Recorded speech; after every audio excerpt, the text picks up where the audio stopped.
Indonesia resmi membuat gempar kawasan Asia Tenggara saat memutuskan memborong 42 unit jet tempur generasi 4.5 asal Prancis, Dassault Rafale.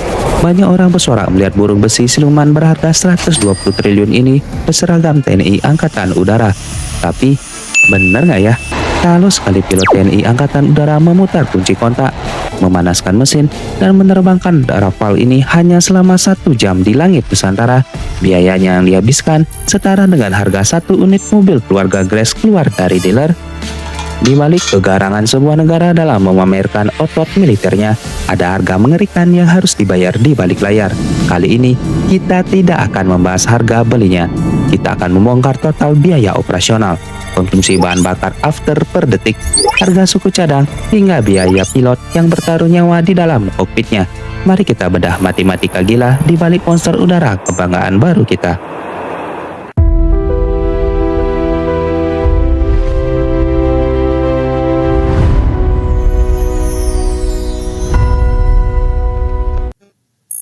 Mari kita mulai dari komponen paling mendasar, bahan bakar.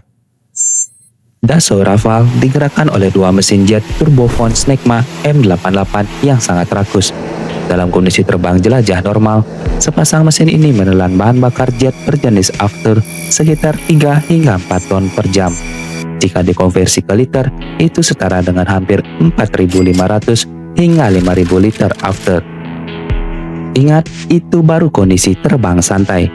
Jika pilot mengaktifkan fitur afterburner, sebuah sistem yang menyemprotkan bahan bakar langsung ke pipa pembuangan untuk mengejar kecepatan supersonik dalam hitungan detik, konsumsi afternya melonjak drastis hingga 3 kali lipat. Diperkirakan, dalam mode tempur penuh, Rafale bisa menghabiskan ratusan ribu rupiah hanya dalam hitungan detik.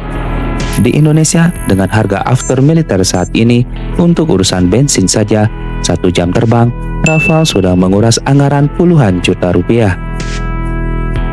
Namun, kerakusan mesin M88 ini melahirkan tantangan baru. Bagaimana cara membawa bahan bakar sebanyak itu tanpa membuat pesawat terlalu berat untuk lepas landas?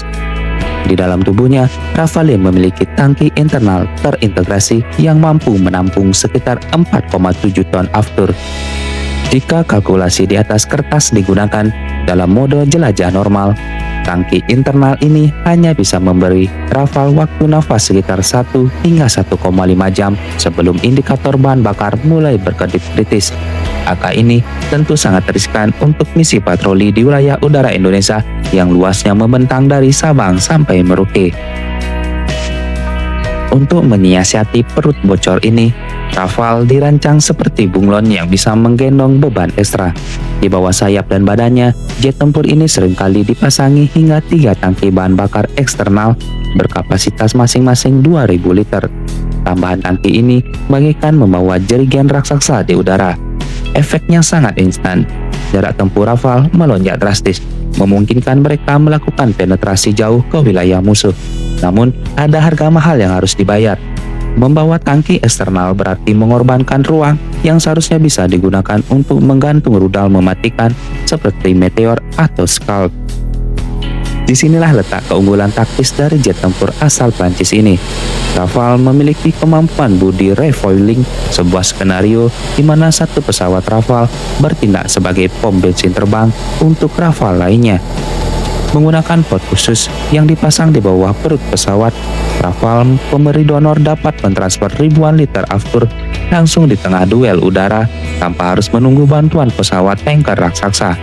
Fitur ini memastikan bahwa sekawanan Rafale bisa tetap terbang dan berada di langit lebih lama, menjaga kedaulatan udara tanpa jeda, meski mesin mereka terus-menerus membakar anggaran negara setiap detiknya.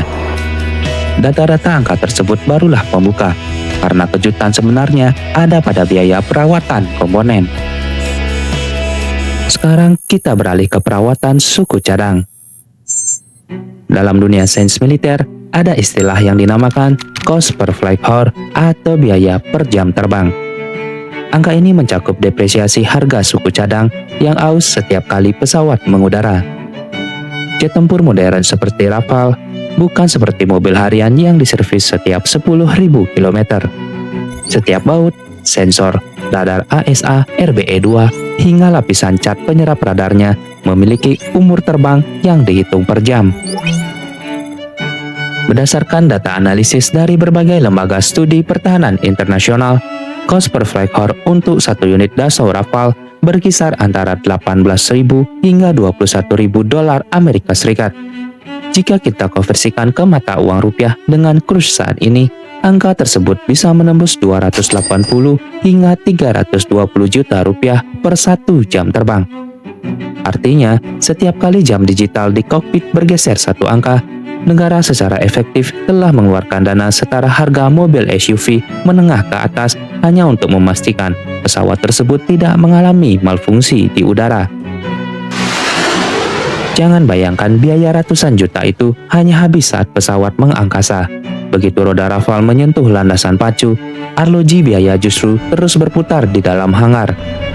Setiap 1 jam terbang Rafale, kru darat atau ground crew wajib menghabiskan waktu belasan jam untuk melakukan inspeksi mendalam. Mesin Snecma M88 yang super kompleks harus diperiksa menggunakan teknologi endoskopi guna mendeteksi retakan mikroskopis pada bilahan turbin akibat suhu ekstrim. Jika ada satu komponen kecil saja yang melewati batas toleransi aus, komputer pesawat akan otomatis mengunci sistem dan komponen tersebut wajib diganti seketika tanpa kompromi, tanpa penundaan. Sebagai catatan penting, suku cadang jet tempur generasi 4.5 seperti Rafale tidak dijual bebas di pasar loa otomotif. Prancis menerapkan sistem kontrak Maintenance in Operational Condition atau MCO yang sangat ketat.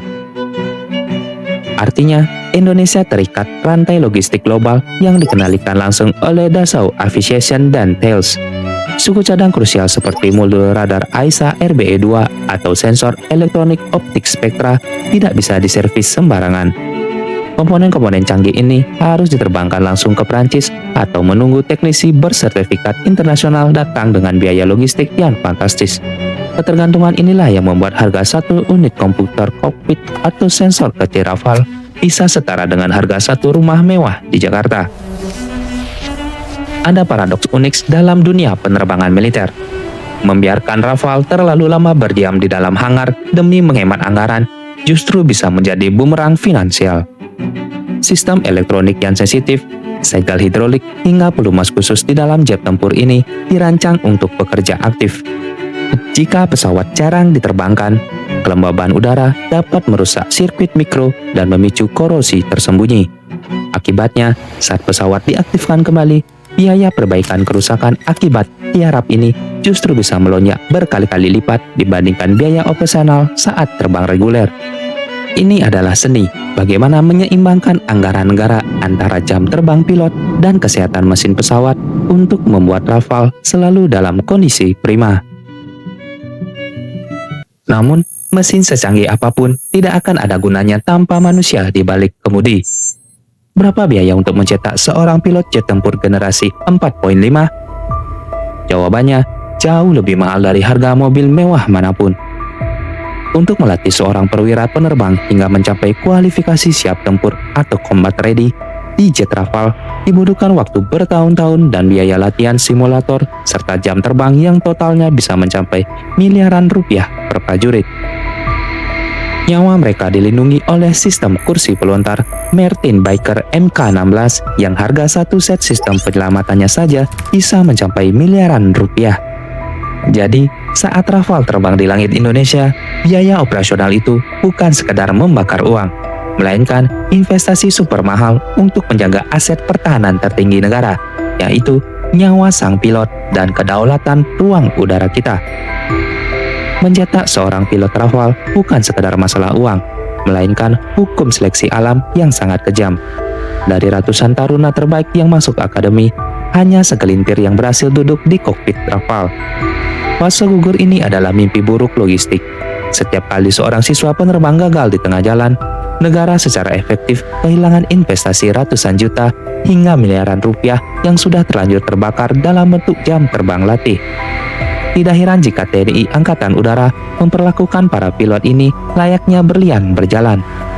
kehilangan satu pilot tempur akibat kecelakaan atau pensiun dini secara finansial jauh lebih menyakitkan bagi negara ketimbang kehilangan satu unit pesawat itu sendiri.